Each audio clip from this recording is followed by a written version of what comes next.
would you say you do around here, right? When it comes to that Yeah. office space quote.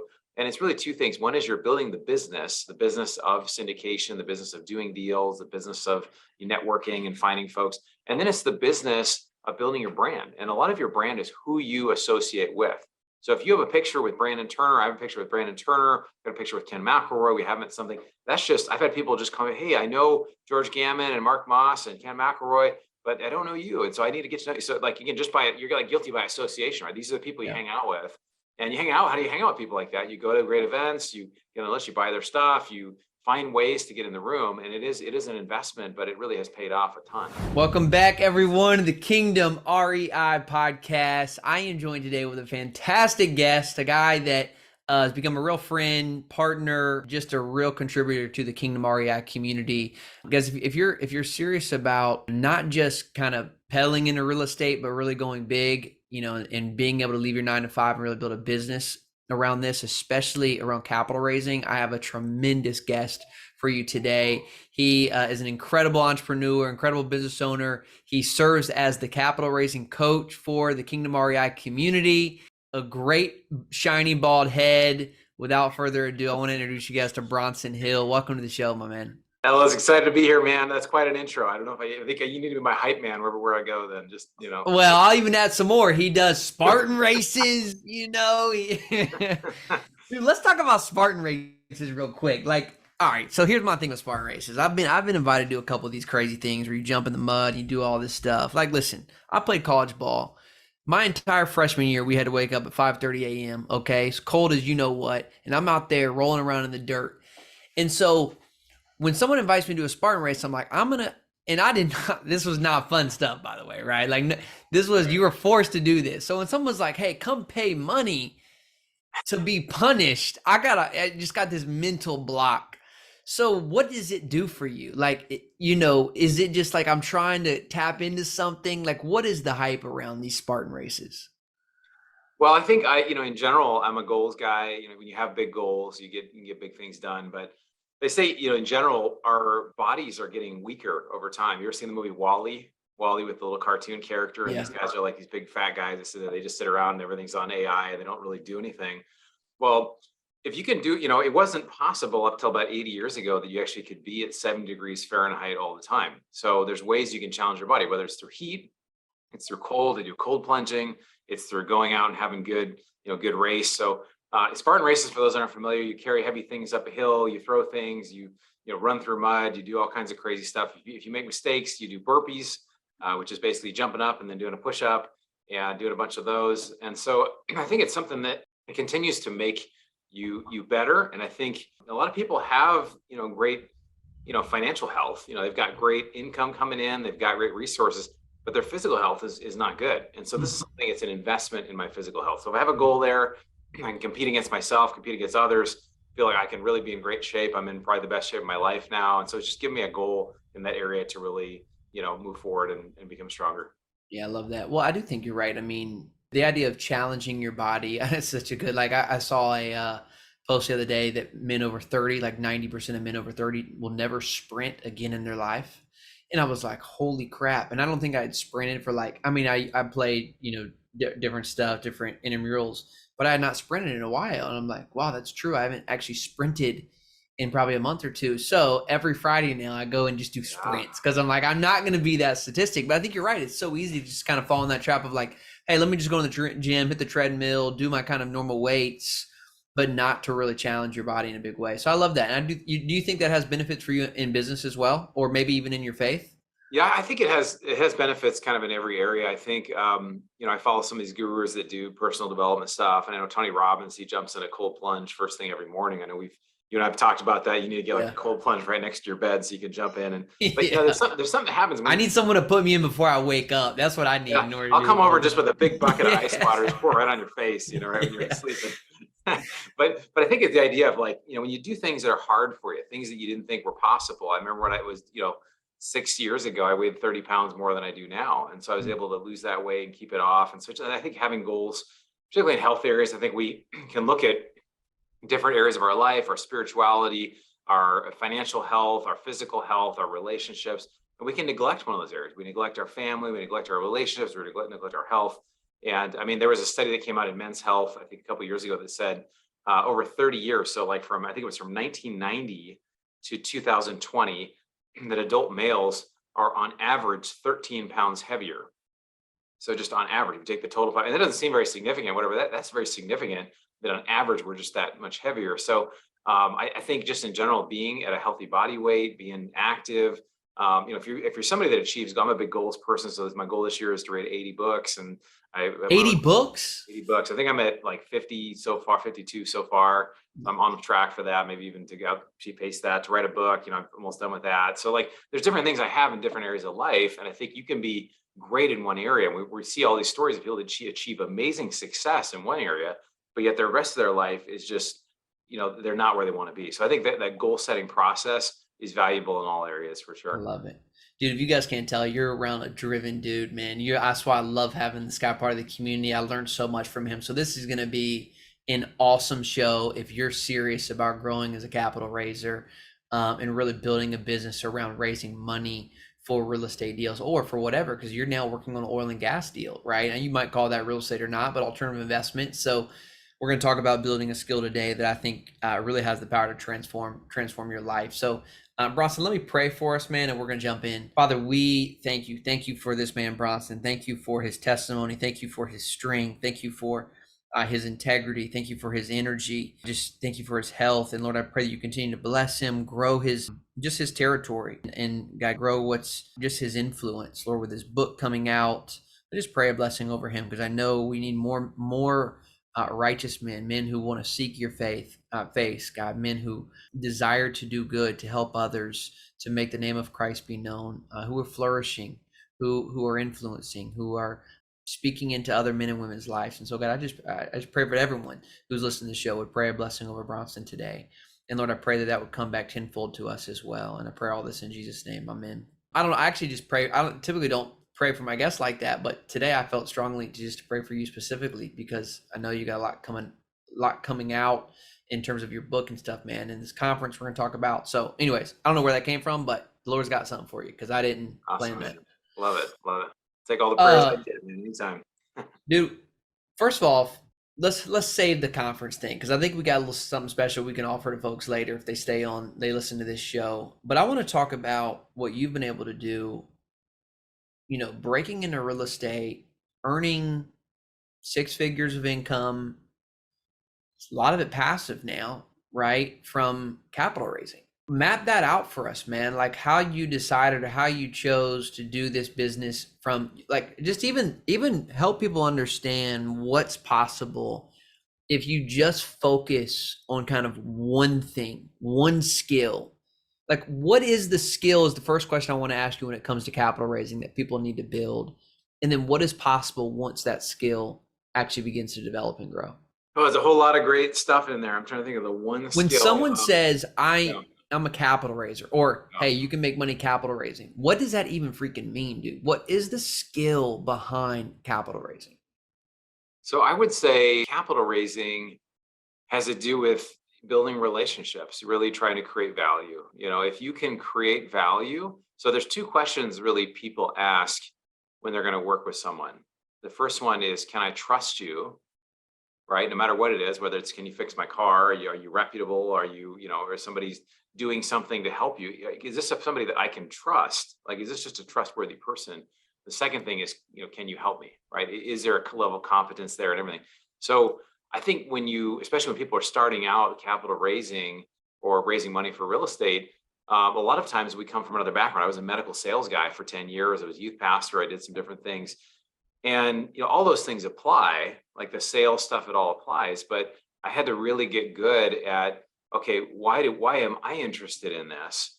And telling the story of why I'm doing it and why others should be interested in doing it. So to me, the biggest thing that I wanted to do is I wanted to have control over my time. A lot of people say they want financial freedom, but really what they want is they want time freedom.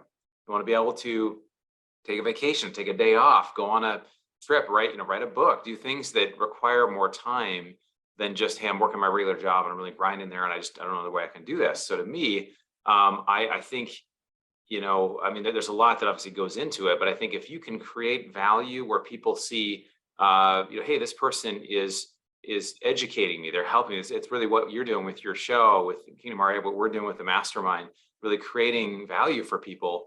Then people say, hey, I trust this person, and can this person really help me? And then they're drawn to that. And so that's really, I think, why doing some of these online, the podcasts, the shows, the YouTube, the books, whatever, it's really a way we can go one to many and really say, hey, I really think this is a great tool a lot of people can use to grow their wealth. It's figuring out more and more ways to build trust with people.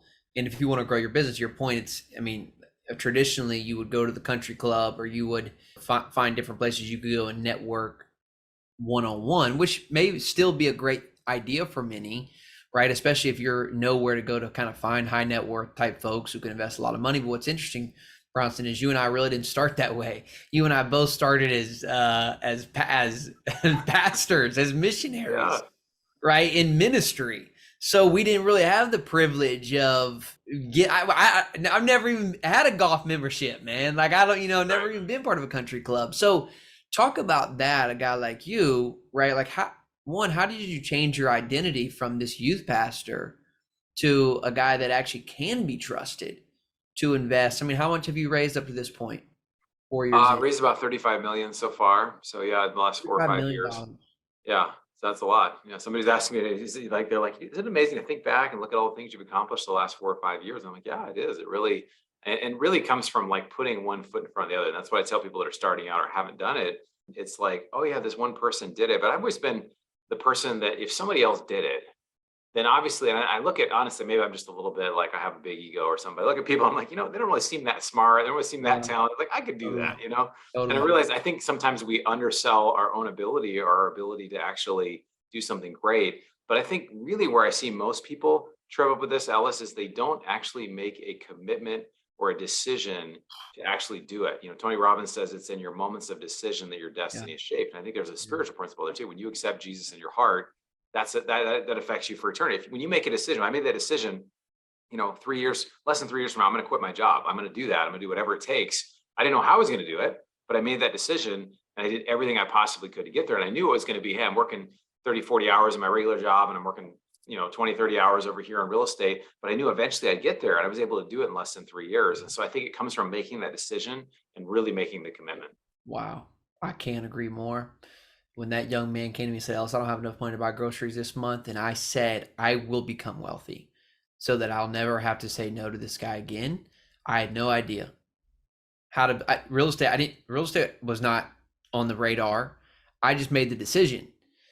And I think that's such a good step, man. And I want to title this episode today, The Blueprint for Raising $35 million, because I think that's what you're going to be able to do for people. And I think that is step number one, is you got to make the decision.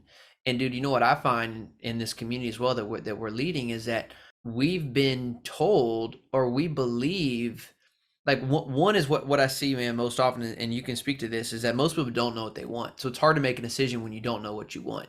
The other thing though is if maybe you do know what you want, but you're too ashamed or too scared to actually say what you want. So I want to become wealthy. I will be wealthy.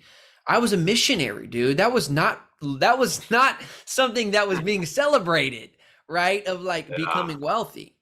And so when I said that, I was in some ways kind of going against everything that was kind of normal in my life at that point. And I feel like some folks, man, are just not given the permission, don't feel like they have the permission to be able to say out loud, this is what I'm going after.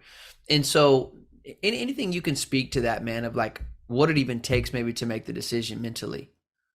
I think it's really interesting. I have noticed, in my life, over the last 6 years, every time I have a breakthrough in my personal life, it almost always leads to a breakthrough in my business. And a lot of it comes through just what we believe about ourselves. A lot of times we will say, oh, that's just not me. I'm not that person. I couldn't get up and do what Ellis does, or I couldn't get up and, raise that money. I couldn't do it.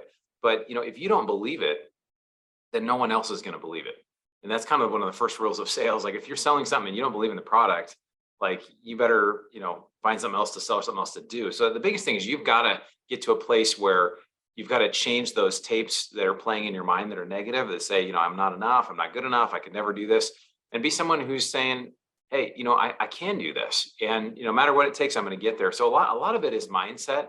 And then once you begin to believe that, and again, there are very practical things you can do from there. Once you kind of have that solidified, But I think if we talk about this a lot, Ellis, is really getting in the right rooms. Kingdom REI, the mastermind is we see a lot of people that have committed and paid money, substantially to be in that room. And you get around people that are really serious. And so I pay a lot of, 50 to 100 grand a year probably to be, and I know you as well, to be in the right rooms, Yeah, more. because that's how you get better. I mean, it's just, you get around people like, we can go down the list, Brandon Turner or Tim Tebow or some of these guys that you and I get around, you're around them, and just something by the way they share, you're like, it really inspires you. Oh, I could, why couldn't I do that? Right. And why Yeah. can't I? Here's what I'll say, man. I'd rather go broke paying to be in the right rooms than go broke on my own. Because here's what I know. I'll go broke investing into masterminds, networks, communities, because what's happening is my belief in myself and what's possible is expanding rapidly. The ideas of what I can do, the business opportunities. So I may be going broke in the short term, but I know over the long term, man, this investment where most folks say, I can't afford that, or not going to do that. And you're still going to go, we both may be like, hey, we're both going broke. But the reality is, like, the opportunities are expanding for me, where your opportunities are actually staying the same or going down, right? Because you refuse to actually invest in yourself. So I think that's a really good word, and a challenging word, because I think it's tough, and the right room matters. Like, just don't go invest in anything. The right room really does matter. Let's talk about identity then, Bronson. So the first step is making a decision. The second step we talk about is identity. Like, okay, I now need to change what I believe about myself. That's maybe that decision piece and getting around different people. How did you go about changing the identity, though, from this ministry guy to someone who can actually responsibly invest other people's money? Yeah, so I was doing ministry over the years. I had 10 years in medical device sales. I went from being, working in ministry, and I was still, had a Bible study and did things like that. But I was in this kind of medical sales experience, and I did well at it. I was really good at it. I think one of the shifts I had to make was, I'm an achiever. So I'm like Enneagram 3, which is, if you do personality tests, I think you and I are like the same personality type. So we want to Yeah. achieve and do big Yeah. things, We which took a has a lot of personality test. We're benefits. the same. We literally had the same score. I know. It's like we do big things. The downside is we can like do whatever it takes to get the goal. But I also think, when you're of that type, and you're, an achiever, there's some real positives there. But I think, for me, it was hard to be in medical sales and having won awards and being a top performer there, to say it's okay if I'm not the best over here. If I go from being a top rep to be kind of a mediocre sales rep, so that I can build up this new business over here, right? This isn't necessarily a popular message, but what I'm saying is you can't be great in every area of your life. You can't be like Wow. 10 out of 10, or, so you got to figure out what you want to be really good at. And to me, I had flexibility, the medical sales job. I'd won awards there, other things like that. But I intentionally was not as good over there, right? Because I really wanted to pour in, and, wherever you sow, that's where you're going to reap. Yeah, And a lot of people, it's not really like a rocket scientist. I have this saying that, life has an action bias. What that means is, if somebody just takes action, if they just keep taking action every day, every week, they're going to beat somebody who has the best theory or the best ideas. And I get people coming to me a lot. Oh, how do I do this? And what do I do here? And it's like, you just need to start taking action every single day, every single week. And if you just take enough action, you'll figure it out. Okay, well, this didn't work. I'll try this, whatever. There's no shortcut. You've just got to make the decision. You're going to do it. And it just be okay with making mistakes and trying, and you'll figure it out. And that's how people get ahead, right? I know you do the same. You try something, this didn't work. I'm going to try this. I'm going to try this. And we keep reinventing ourselves until we get to, okay, this is actually producing some results, right? So good. So I love that, in the sense that the idea you really can't serve two masters in that regard. But in the sense that someone is maybe working a 9 to 5, Bronson, right? And they just can't leave their 9 to 5 to start doing this business.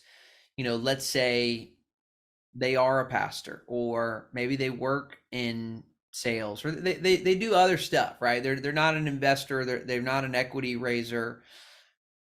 How can they begin to, like, for other people, the way other people see them? Yeah, they're still working this job, but how can they begin to be treated differently as someone who can be trusted to ultimately accept someone's capital to invest in a real estate deal? Yeah, so we talk about this in Kingdom REI, in the mastermind and the accelerator. We talk about the idea of building your power base. I think that's a Ellis Hammond term you came up with, but No, just, I think very basically fun. I building like your it. list. Who are all the people that since we actually have a teacher in our group that, somebody's having trouble coming up with 50 names or something, and she had like 650 names, and she's a high school teacher, right? These are all former students and friends and people, and she just knows a lot of people.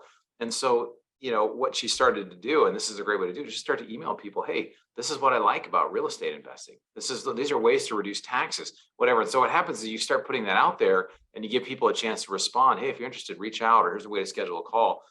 People will reach out, or at least they'll read it and they'll say, oh, that's interesting. And they'll start seeing, oh, this person's doing something different than just teaching or just sales or just other things. And then it's not a surprise that, oh, hey, when you have a deal to present, that all of a sudden, hey, there's this deal that we're working on.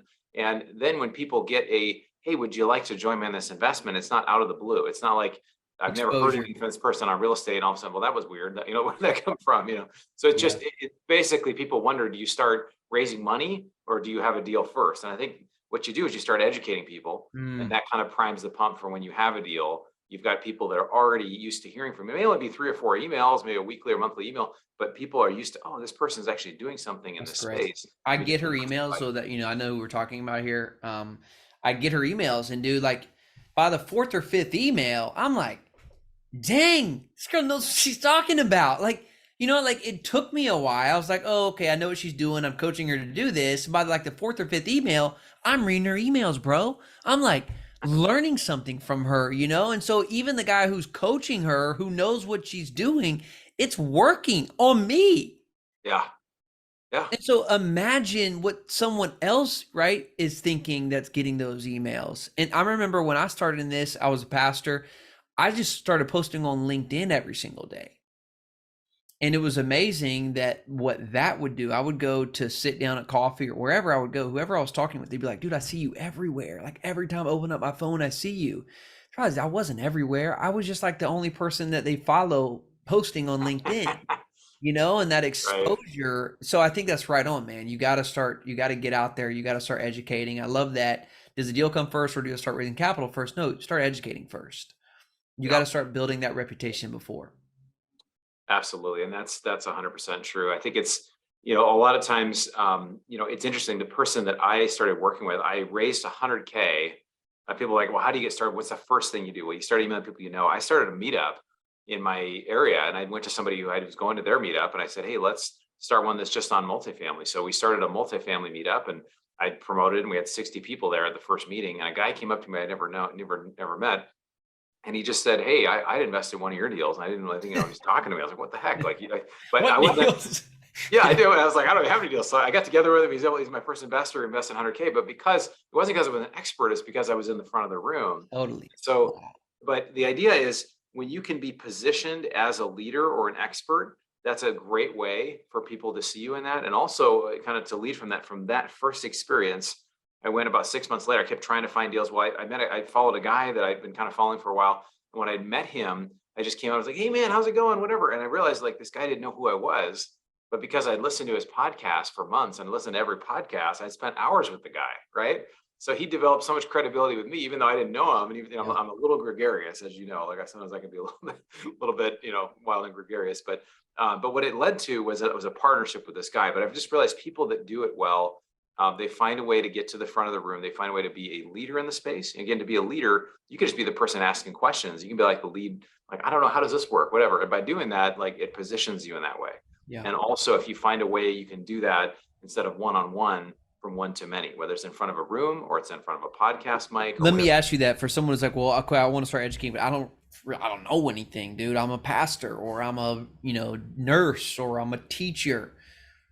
What I've seen you do, man, is and we did something similar, is you've talk about your strategy of how you can educate, even though you don't know anything. One of the ways, what's the strategy behind doing that? So the strategy behind it is, a lot of times, if you're a curious person and you can just ask good questions, a lot of times people come up to me after meetings or a webinar, and they'll say, I'm so glad you asked that question, because I had that question. I didn't want to ask it. I was too shy to ask it. So if you watch really good interviewers, whether it's Oprah or anybody else, they're just really good at asking questions. And there's a real skill that if you're just somebody who is relatable and you can, reflect what someone said, break it down for people and ask questions, it really can help people, right? And actually sometimes it's better the less you know, because you're asking more basic questions. The people that don't know what, just are really new to it, they're going to get a lot out of it because you're more where they're at, right? So I think if you just ask, and you're willing to be bold and ask some of those questions that might be a little embarrassing to ask. Like, what does this actually mean? Or what does that term mean? Or what's this about? Or what do you, in this, or explain it. A lot of people really appreciate that. And so you are creating a platform. So it's essentially you've done this on YouTube or webinars where you're inviting the expert, right, to talk about this strategy, then how you actually turn this. So this would be step 3 then, like, okay, now we have to actually start growing that lead base, right? Growing our investor base. Talk about how then you use this curiosity, this moderator, as a lead generating strategy for your business. So I do this once a month. I think one thing we've talked about, you and I've talked about, Ellis, in my business, and this my business took off when I did this, but I started basically having expert panels, right? I'm a good networker. I can get really great people like Ken McElroy or Mark Moss or Russell Gray, or just some really Well, great by the people. way, when you say you're a great networker, you pay to go to a lot of this stuff too. So the reason you Right. get Russell Gray, you get these guys, you've paid for their stuff. And I always say, you want to do business with people, do business with people. Yeah. So you spent money on their programs. So I'm good at paying for networking, I guess. Yeah, dude, people ask me how I got Ryan Pineda or how am I get Brandon Turner on the show. Dude, because I paid for their stuff, man. Like I'm in their environments. Yeah, and that helps. Yeah. And so, but so talking about this idea of being, an interviewer, being somebody who's creating value. So I'll get, 3 of these people up on, I think this next week we've got a real estate panel coming up with some awesome people, but I'll basically be up there and I ask good questions, but I've tried to position it as well. Not only am I leading this panel, right, which there gives credibility there, but I'm also going to answer the question myself. I'm also going to interview myself while I'm on this panel, right? So I'm not just like a news anchor guy who's like, oh, tell me what you think about Will, and doing interviews. I'm like interviewing, and then I'm also saying, well, here's what I think about this too, right? So I'm and which is amazing because then you get to do an interview, and then you get to kind of give your thoughts and moderate as well. Yeah. So again, I think you do a great job of this, Ellis, where you get to basically say, oh, what do you think about this? Tell me about this. Tell me about that. And you get to answer it. And then you get to say, well, in my experience, we do it this way. And that's credibility. When you can say, in my experience, and maybe it's not, tens of millions of dollars or big real estate deals, but it could be, hey, this is what we did in the single family thing. And this is my experience here. That gives credibility, right? Totally. So that's what you're doing. Well, and in the beginning though, I didn't know, I didn't freaking have opinion. I didn't have experience. So I would take that knowledge that I gained and I would redistribute it maybe in the form of an email. Hey guys, I learned this from this expert, right? And here's how this is shaping, impacting. Maybe this is what they would recommend, right? And to your point, you begin to form opinions and experiences the more you get that. But in the beginning, you're just the curiosity machine, that's generating the content, right? And I think I've loved how you've done that. You've done that. I've done that from podcasting. You've done that from webinars. To make this clear for folks though, the way it becomes a lead generation machine, what's the secret sauce of this though, Bronson? How do you get the traffic? Well, I think, there's a few parts to it. We teach all this in the programs, the accelerator, the mastermind group, Kingdom REI. So if anybody's interested, have a call that will change your life. But the idea that you have your power base, but then there's this thing where you kind of turn from the people how can I reach people I don't know? How can I start reaching their friends? How can I start reaching other people? So the biggest thing, and somebody taught me this, is that you shouldn't just go out and I'm going to do all these podcasts and I'm going to do interviews. I'm going to go speak at things. You should build a website where you have a name of your business. You got some things you're doing, you're working on. Even if you don't have any, just put some people on there and here's what I'm, sample deals. Here's what I'm doing. And then put a lead magnet on there, which a lead magnet is if you go to any website these days, it could be a Best Buy and there's some coupon when you go in there. If you put your email in, you get a coupon, right? Well, it's the same thing we're doing, right? We're capturing the email for some, I have my ebook, which is how to use inflation to your advantage. So what'll happen is when you're on a podcast or you go somewhere, it draws people to your website. Yeah. If you have a website, you don't have a good lead magnet, people are going there, but they're not downloading. And if it's just, hey, join my newsletter, no one's going to join your newsletter, right? You have something that's actually hey, I really want that. I want what that thing is.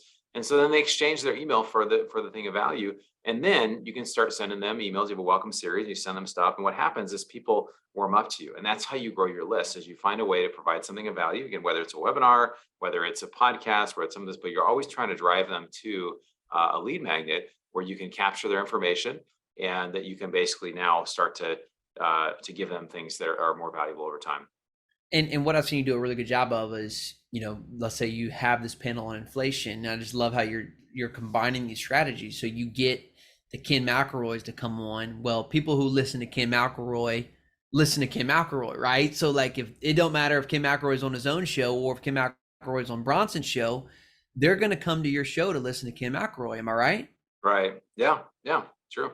And then 100%. so when you say, hey, we're talking about inflation day with Ken McElroy, and then in the show you say, hey, if you want to grab my guide about how to use inflation to your advantage, then you're also getting Ken McElroy's audience to come to in your environment. And that's really how you've started to grow and scale. Am I right in that? Yeah, so there's a power. My friend Russell Gray talks about this. That as a syndicator, it's like what should you be doing, right? What would you say you do around here, right? When it comes to that Yeah. Office Space quote, and it's really two things. One is you're building the business of syndication, the business of doing deals, the business of networking and finding folks, and then it's the business of building your brand. And a lot of your brand is who you associate with. So if you have a picture with Brandon Turner, I have a picture with Brandon Turner, got a picture with Ken McElroy, we haven't something. That's just, I've had people just comment, hey, I know George Gammon and Mark Moss and Ken McElroy, but I don't know you. And so I need to get to know you. So like, again, you're like guilty by association, right? These are the people you Yeah. hang out with. And you hang out, how do you hang out with people like that? You go to great events, unless you buy their stuff, you find ways to get in the room. And it is an investment, but it really has paid off a ton. Talk to me about how okay, so we've educated, people are coming in, there's investors, the guy comes up to you and says, hey, I'm ready to invest in your deal. And you're like, what deal? You were a ministry guy by background. I mean, it's not like, when you did your first deal, you didn't know everything about real estate investing. You didn't know how to operate the deal. So what is this business? How does this business even work, Bronson, of being a capital raiser, an equity allocator, you might say? Like, how can someone just get good at this one skill and actually still build a profitable business doing that? Well, I think, there's people, we talk about there's kind of two ways to get started. Either it's through raising capital, or it's being somebody who finds deals. Because typically to do a whole deal, 100 units or more, operate some big deal, it's really hard to operate and really feel comfortable doing that, as well as having people trust you with the money, right? So I kind of look at it like the stuff we're doing now, we're doing oil and gas and ATM machines and car washes and other things. Well, I don't operate any of those things at all. I'm more involved in the real estate stuff. But I think that I've always valued passive investing. I've always valued the idea that I can find partners to do the work. And going from my single family experience of having to manage a single family portfolio, even with a property manager, even with help, it still was a lot of work. And so the idea of really having a way to scale your wealth is really powerful. So I think as somebody who raises capital, who works with partners, obviously I'm involved in other levels as well. But I think people invest because they trust you, or they trust you, and they also trust you in what the investment is, right? So if I can speak it and say, hey, these are the risks that I see in this deal, or here's the things that, there's always typically 1 to 2 primary risks in a deal. And if somebody just comes up and says, hey, everything's great, and look at these projections, it's going to be to the moon, I think that's a mistake. A lot of people that are raising capital in the beginning, they think their projections should be way higher and they make the numbers look really good and whatever. I think you should actually make your numbers not as good, and to be really honest about, hey, here's the risks, or here's what kind of the challenges are. But I think in general, it really is a business of trust. It's really a business of really trying to provide value. And, if you can do that effectively, then you can continue, building relationships. People they want to have a relationship with you, right? They don't just want to like, hey, I invested, I never heard from this guy. They want to have good communication. They want to get in touch. If they reach out, they want to get a response. They don't want an email to get returned a week or two later, or not at all. They want to hear back. So I think those are all things that just show, hey, we're being trustworthy in what we're doing here. We're reaching out, we're helping out, and we're doing everything we can to provide that investor experience. I got a question for you. So, we've seen, it was pretty easy to raise money for the last couple of years. Deals were everywhere. Valuations were crazy. And we both probably know groups that are not doing so well right now, and folks who raise money for those groups that, weren't very professional in what they do. Just what like tips you can maybe share, and have gone and been doing this for the last couple of years. We even talked about that you weren't involved in, but you saw, we know of a big scam in this industry. Like, what would you recommend as someone who's going to be on the capital side, looking for partners that they can trust and do business with, who's going to treat their money and their investors' money? Like, what are you now looking for in terms of that operator, that business? So a few things. I mean, it comes down to just, you can think that this as a passive investor as well as a capital raiser, because it's the same process really. But I think really looking for, what are the values? What does somebody say they value? I used to think we all have the same values doing this, that people are going to communicate well, and we're going to have, transparency, we're going to have a long-term partnership. I just realized like a lot of operators don't really have those values Yeah. in actually what they do. So I'm trying to really listen to what people say. And just, I think the biggest thing, I have a book coming out called Fire Yourself, Replace Your Working Income with Passive Income in 3 years or less. And it's basically, there's a thing about vetting people. And one of the biggest things we can do, it's not really a tangible thing, but it has to do with listening to your gut. So there's a writer that talks about this, that says, a lot of times we'll have information come at us and all the information sounds great, but something right in here, like just says, it just doesn't feel, something doesn't quite feel right here. Or I'll have more, somebody says this, my wife just said that, blah, blah, blah. She just feels really weird about it, right? She's not even an investment person. She'll have some feeling about it, right? And so the gut will give a lot of information that sometimes we can't quantify why we feel that way. And so I think it's important to pay attention to that stuff. Yeah. And even till we pray about stuff, there's, God can help us with that way too. But I mean, it's not that everything has gone perfect, but I just think you learn over time, okay, who really has the same value? Who's really looking for a long-term partnership here? Who's really actually truly being conservative? Because in 5 years, my goal is every investor would say, man, this has been an amazing experience. And I've referred friends and family and done multiple deals with you guys. It's the best decision I've ever made. And I don't want to be like, man, that really sucked. And people have those experiences investing because of who they choose as partners. Yeah. Yeah, that's solid, man. Any tip too? And I know we talked about this in Kansas City not too long ago about the type of maybe that first investment, like how key it is to kind of get a good, like give investors a good win up front, like the type of deal maybe someone's looking at doing in the first deal that they would bring capital to. Any advice or things you've learned along the way in that? I mean, I would say in general, real estate is very understandable for people. So it's a good one to start with. A lot of people have friends and family. Usually you can get like a 506B deal, which is for accredited investors and non-accredited investors. So you can get both friends and family and others in there. That's kind of a good one to start with. I would say things that are higher risk or, super, we've done some that are kind of more VC kind of, really high upside if it works. And if not, it's like, it's not going to work or we're going to lose all the money. There are deals out there like that. So I just think having a deal that's a steady cash flow deal with a good operator, it's hard for your first deal to get like a really good operator to say, hey, I'm going to work with you. Like if you go to Ken McElroy, hey, I want to raise money for like with you, work with you. He's like, I got all the money I need, right? Like Yeah. they've been doing this for 30 years. Yeah. But I think finding somebody who's got, 5, 10 years or more of experience, some exits, things like that, that would be a really good match for a lot of people that are just starting out. Yeah, and I love the idea of like something that cash flows, because if you can get results for people quickly, even if you haven't hit the whole overall return yet, it shows that it's working. And I think, doing a deal that doesn't pay for maybe a year or 2 years, at some of the deals we did early on, that really hurt us, right? Because I still have investors who were still like in a big flip type apartment situation. And it's like, man, listen, I'm in 2 deals with you, but I haven't seen anything yet. I'm like, well, that was the business plan.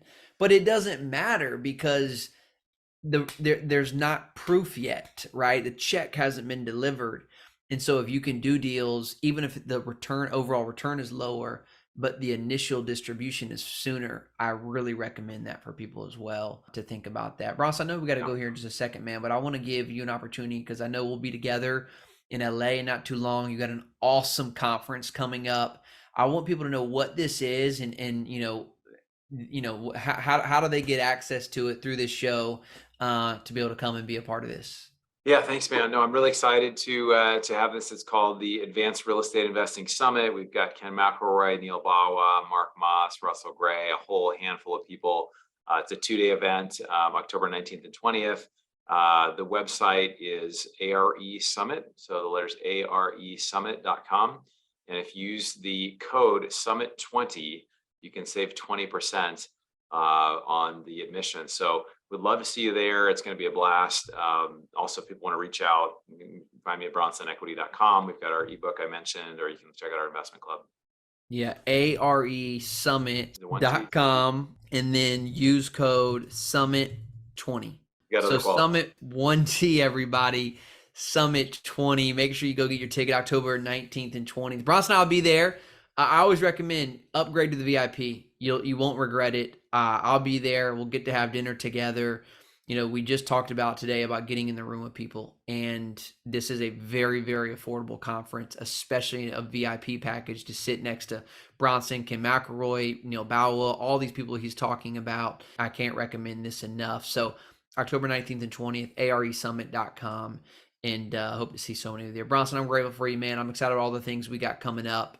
And I know you got to go from here because you're about to launch a webinar for an oil and gas opportunity. So Yeah, we got a deal we're launching today, so I'm excited for that. But thanks, man. I really appreciate you having me. go get them, man. We'll talk soon. Yeah. Okay. Thanks. Everybody, thanks for joining in today. If you enjoyed this episode, let us know by sharing this on Instagram or LinkedIn or Facebook, or wherever you do social media. And grateful for everybody. We'll see you next week. Cheers.